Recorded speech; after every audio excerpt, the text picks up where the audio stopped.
Dadako na po natin pa sa ating portion na pinamagandang Baba Jack's TLC The Letter. At kapili niyo po ang DJ na parang lasing magsalita. Pero magla-letter reading po tayo mga kaibigan.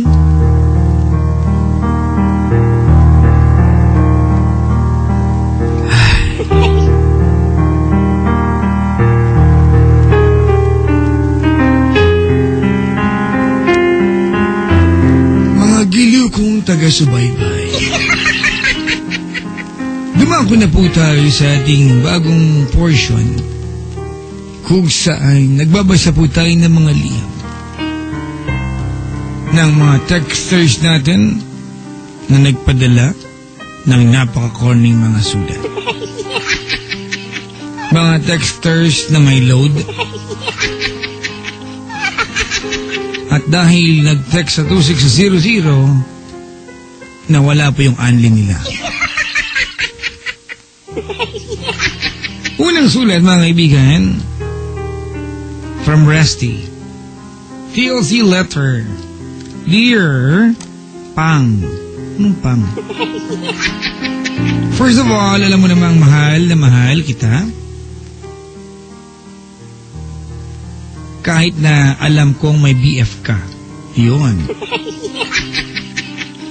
Pero kahit gano'n, kahit gaano katagal hihintayin kita, mapatunayan ko lang sa'yo na mahal kita at hindi kita niloloko.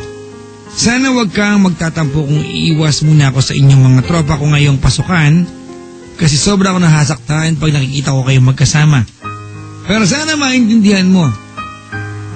Tsaka wala akong problema sa sasabihin ng iba kasi nga, friend ko ang BF mo parang pangit daw tignan. Pangit na kung pangit. Aray naman. Kung makapangit naman to. Basta gagawin ko ang lahat, maging akin ka lang. Mapatunayan ko lang na mahal talaga kita. From Resty. Yan, ha? Ang tawag sa mga taong ganyan, manunulot. Kahit gaano ka-sweet yung sulat, mga kaibigan, walang pinag-iba yan, di ba? Meron pa rin boyfriend yung taong gusto mong niligawan, layuan mo yan, ha? Pangalawang sulat, galing kay Rinshine.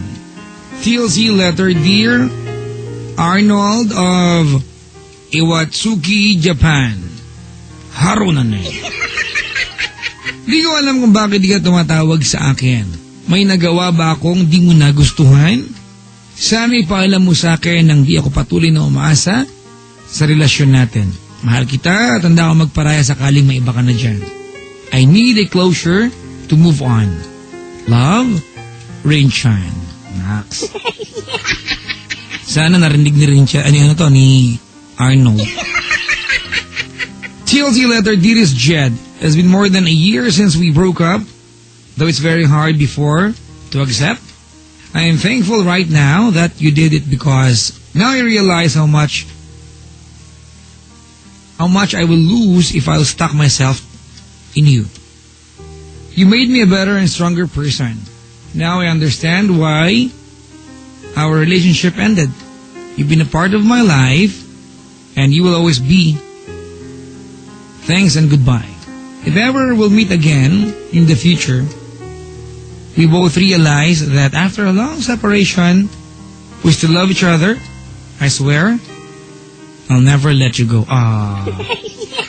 Mga kaibigan, mga pagkakataon ng pag-ibig, sometimes you have to let it go and take chances, di ba? And who knows, di ba, mga kaibigan, tanda ko pinakawalan mo, someday, somehow, that person magkukros ang landas ninyo. And then you will tell yourself, oops, teka lang. After all, against all odds, kami pa rin pala. Pag nangyari ang mga kaibigan, di ba? Huwag mo nang pakawalan. Alright, another letter mga kaibigan. Dear Trisha, ano bang meron ka? Pati kita makalimutan. Kung nakikinig ka man ngayon, I love you kahit di ko naramdaman na minahal mo ako. Sorry sa nagawa kong kasalanan. Sana wag mo na akong layuan dahil tinuturing pa rin kitang first girl best friend forever. Sabi ni Alvin ng Taguig. Siya po'y 13 years old. Ito mga kababata nito mga. Mga kaibigan, before I play song para po ating huling sender, and then mamaya-maya tawag kayo sa akin ha. Over 8326171 for Papa Jack's Wild Confessions. Huling sulat na po. TLC letter. Dear Rex, I may loved the wrong person. I may cried for the wrong reasons before. I know there's no such thing as perfect love story.